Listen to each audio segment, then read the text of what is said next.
Abeline Olloa.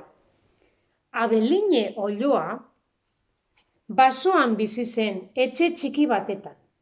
Eta basoaren beste aldean, zipotz otso zaharra bizi zen. Zipotz otsoak hainbat alditan saiatu zen Abeline jaten, baina ez zuen lortu.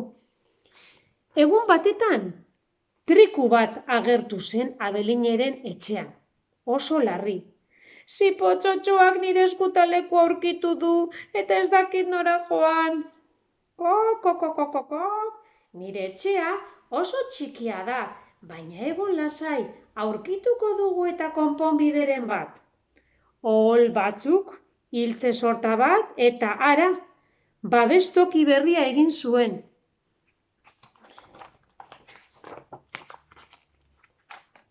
Hurrengo egunean, untxi gris bat agertu zen.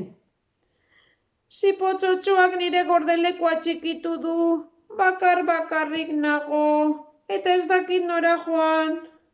Abeline Olloak lasaitu egin zuen untxia.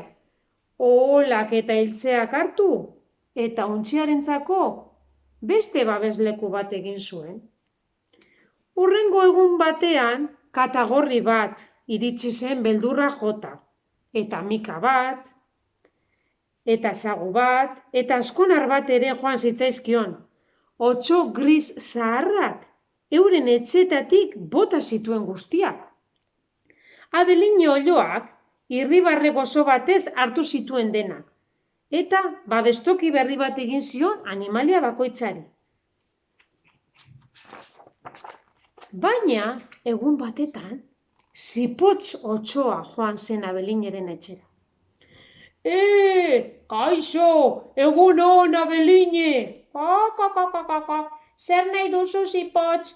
Ez duzu uste nahiko gaitz egin duzula dagoeneko? Bai, zeharo damututan dago, nik ere etxea galdu dut. Marmarti hartz zaharrak nire gordelekua bereganatu du, ez dakit nora joan. Animaliak eztabaidatzen hasi ziren. Ezin da hemen gelditu, esan zuten untxi grisak eta katagorriak. Jan egingo gaitu! Orain, gu bezalakoa da, behar bada konturatu da, esan zuen azkonarrak.